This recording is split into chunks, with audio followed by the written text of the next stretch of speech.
Kita boleh berjumpa kembali di acara program kita Victory in Prayer. Sebelum kita lanjut lebih jauh, kita tunduk kepala, kita mau berdoa dan mengucap syukur.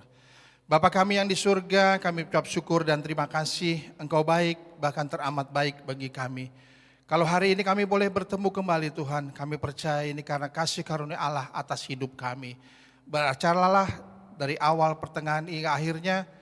Hanya di dalam nama Tuhan kami Yesus kami telah berdoa dan ucap syukur. Haleluya. Amin. Shalom, shalom, shalom. Haleluya.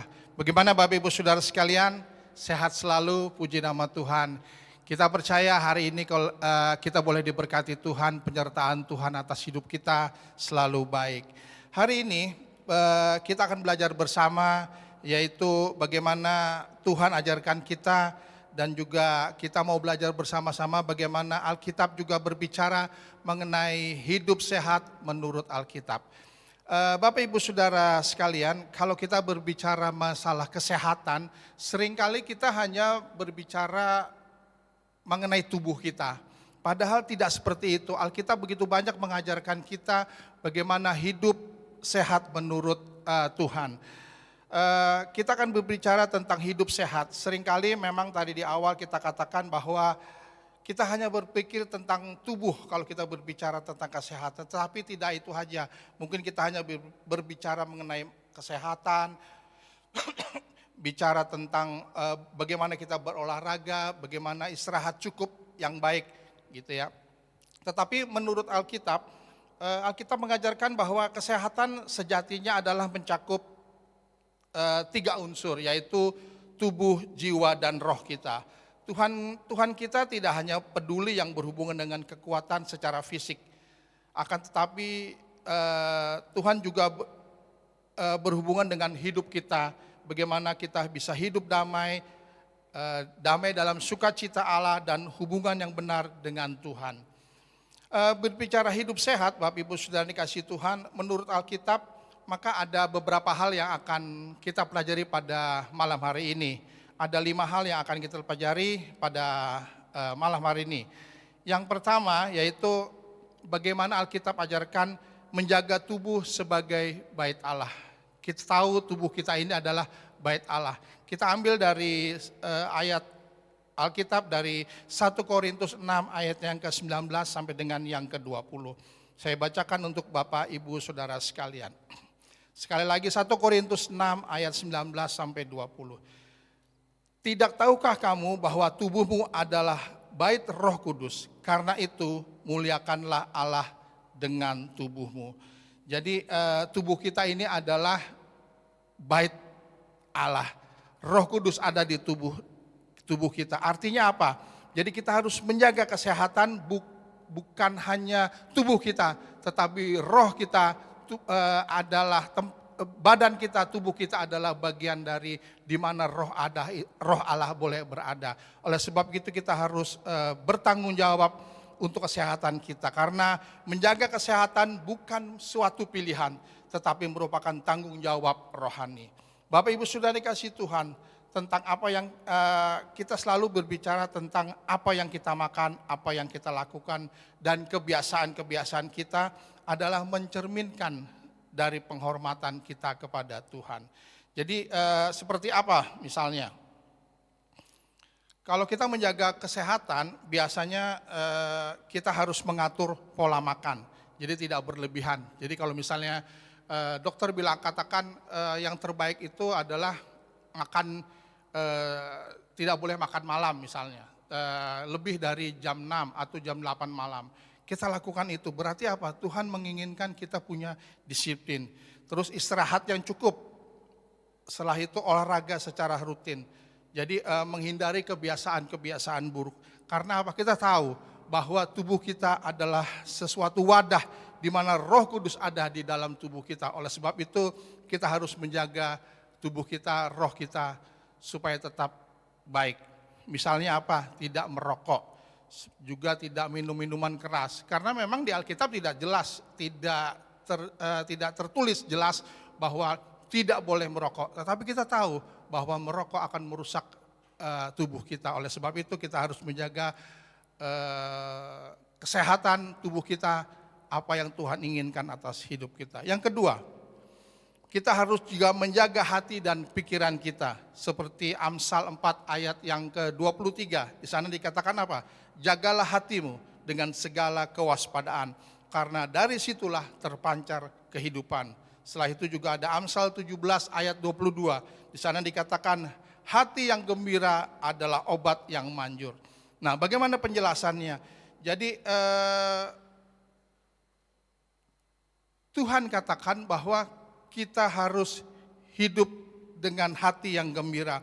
Karena banyak penyakit berasal dari stres, karena adanya kepahitan hati dan pikiran yang negatif, iri hati, dendam dengan sesama, seperti itu. Ada juga, selain itu juga Tuhan menginginkan kita memiliki hati yang damai, gembira dan penuh sukacita. Seperti Amsal di sana dikatakan tadi ayat yang ke Amsal 17 ayat ke-22, hati yang gembira adalah obat yang manjur.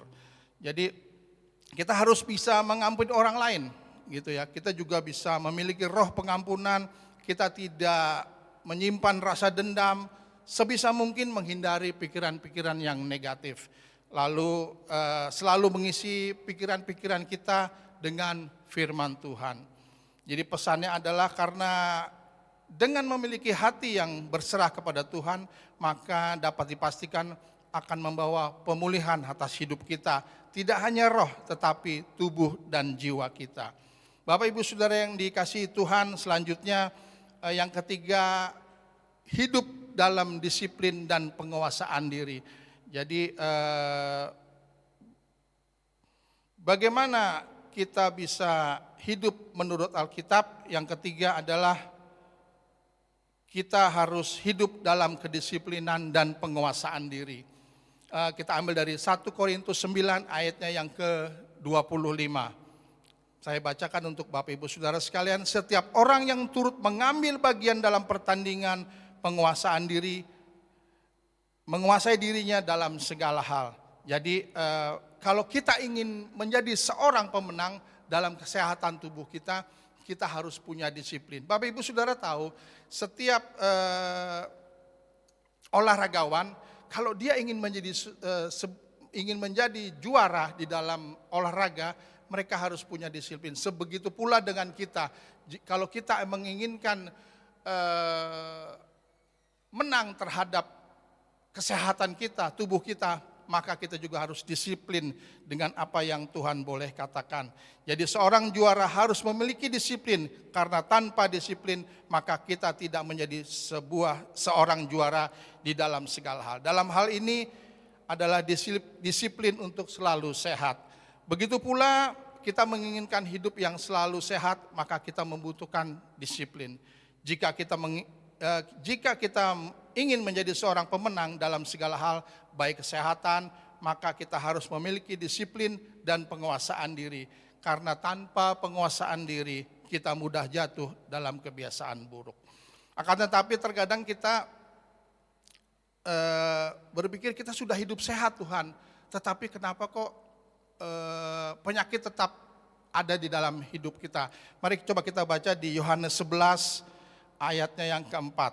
Di sana dikatakan, ketika Yesus mendengar kabar itu, ia berkata, penyakit itu tidak akan membawa kematian, tetapi akan menyatakan kemuliaan Allah.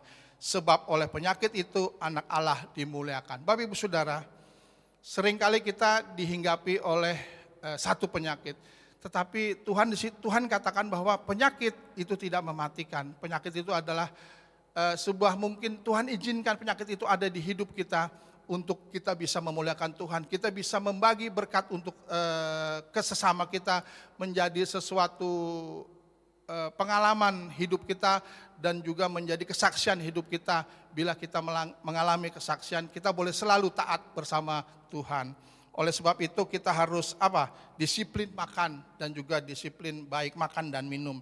Disiplin waktu tidur, istirahat yang cukup, disiplin dalam doa dan membaca firman Tuhan. Mengatur waktu kerja dan juga istirahat. Jadi hari ini dengan disiplin hari ini akan menentukan kualitas hidup kita selanjutnya. Yang selanjutnya yang keempat, Tuhan menginginkan hidup sehat adalah hidup yang seimbang. Tidak hanya tubuh kita, tetapi ada 3 unsur, yaitu tubuh, jiwa, dan roh kita. Kita ambil ayatnya dari 1 Tesalonika 5 ayat yang ke-23. Di sana dikatakan apa? Semoga Allah damai sejahtera menguduskan kamu seluruhnya, dan semoga roh, jiwa, dan tubuhmu terpelihara sempurna. Jadi Tuhan menginginkan kita hidup sehat secara menyeluruh, tidak hanya bagian tubuh kita aja, tetapi juga bukan tubuh fisik kita, tetapi Tuhan menginginkan kita seimbang, baik kesehatan dalam tubuh, jiwa, roh, yaitu jiwa, emosi, dan pikiran kita, roh yang memiliki hubungan baik dengan Tuhan. Jadi sekali lagi, kita harus bisa menjaga tubuh kita yang Tuhan inginkan. Sepertinya apa? Berolahraga dengan baik, makan makanan yang sehat. Mengenai jiwa kita, kita bisa menjaga emosi kita, dan kita juga punya relasi dengan relasi yang baik kepada sesama. Untuk roh kita, yaitu kita memilih jam doa, sungguh-sungguh memuji dan menyembah Tuhan. Ibadah, kita punya pelayanan kepada Tuhan, dan juga membaca firman Tuhan. Jadi kita harus hidup seimbang, tidak hanya tubuh kita, tetapi Tuhan menginginkan kita seimbang dalam tubuh, jiwa, dan roh. Yang terakhir, kalau kita mau sehat menurut Alkitab, kita harus mengandalkan Tuhan sebagai sumber kesembuhan. Yaitu kita ambil dari Keluaran 15 ayat yang ke-26. Di sana dikatakan apa? Akulah Tuhan yang menyembuhkan engkau. Seperti Amsal 4 ayat 20 sampai 22, di situ juga dikatakan firman itu menjadi kehidupan dan kesembuhan bagi seluruh tubuh. Jadi penjelasannya, kita harus berusaha hidup sehat. Akan tetapi kita juga harus tetap mengandalkan Tuhan, karena Tuhan adalah sumber kesehatan kita. Misalnya kita pada saat kita sakit pertama kali, kita harus berdoa kepada Tuhan. Kita harus mengandalkan kepada Tuhan, memohon dan bersandar semuanya kepada Tuhan. Jadi kita harus selalu berdoa, setiap saat memohon kesembuhan bila kita dalam keadaan sakit. Kita harus percaya pada kuasa Tuhan, bahwa kuasa Tuhan tiada yang mustahil bisa menyembuhkan penyakit kita. Setelah itu harus tetap bersyukur dalam segala hal. Jadi dengan beriman kepada Tuhan Yesus, maka itu akan membawa kesembuhan sejati. Jadi Bapak Ibu Saudara yang dikasihi Tuhan, kesimpulan dari semua yang telah kita dengarkan, kita pelajari pada malam hari ini, yaitu pertama, kita harus menjaga tubuh, karena tubuh kita adalah bait Allah, karena tubuh adalah bait Roh Kudus. Yang kedua, kita harus menjaga hati kita, pikiran kita, karena hati yang gembira adalah obat. Yang ketiga, hidup dalam kedisiplinan dan penguasaan diri. Kita harus bisa menguasai diri, kita harus disiplin apa yang menjadi kehendak Tuhan. Kalau kita ingin menjadi seorang pemenang, kita harus punya kedisiplinan yang benar-benar baik. Yang keempat, menjaga keseimbangan tubuh, karena tubuh kita ini tidak hanya tubuh yang jasmani, tetapi terdiri dari 3 unsur, yaitu tubuh, jiwa, dan roh. Yang kelima, yang terakhir adalah mengandalkan Tuhan sebagai sumber kesehatan. Percayakan dan serahkan kepada Tuhan apa yang menjadi milik Tuhan, akan Tuhan pelihara dengan baik. Mari Bapak Ibu Saudara dikasihi Tuhan, apakah kita sudah merefleksikan kehidupan kita agar kita bisa sehat? Apakah kita sudah menjaga tubuh kita? Apakah hati kita juga sudah penuh damai? Apakah hati kita juga, diri kita hidup disiplin? Dan juga apakah kita juga sudah mengandalkan Tuhan?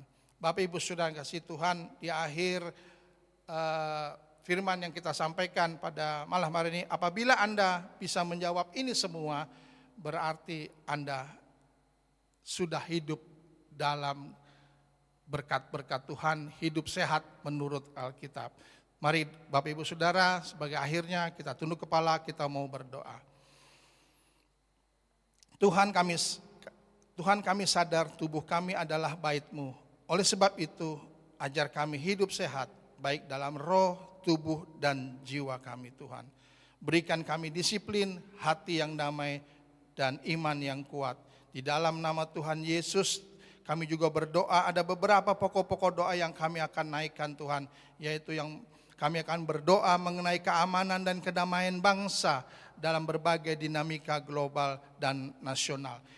Indonesia membutuhkan perlindungan Tuhan agar tetap dalam damai dan kondusif. Berdoa agar keamanan Indonesia terjaga dengan baik. Dan Tuhan menggagalkan setiap upaya yang hendak mengganggu stabilitas serta kedamaian bangsa. Doakan pemerintah solid dan yang bersatu. Serta kota-kota strategis khususnya DKI Jakarta ya Tuhan sebagai ibu kota negara. Tetap terjaga dengan aman, aparat dan juga keamanan, diberikan kekuatan, hikmat dan kesiapan di mana menjaga stabilitas dan perlindungan masyarakat kita semua. Kita juga berdoa untuk kedaulatan ekonomi dan kebijakan nasional. Dalam berbagai kebijakan dan kerjasama internasional, pemerintah diharapkan tetap mengutamakan kepentingan nasional dan kesejahteraan rakyat Indonesia. Kita juga doakan Presiden dan seluruh jajaran pemerintah agar Tuhan memberikan hikmat dan marifat, ketegasan dan kepekaan di dalam keputusannya sehingga Indonesia tetap memiliki kedaulatan ekonomi.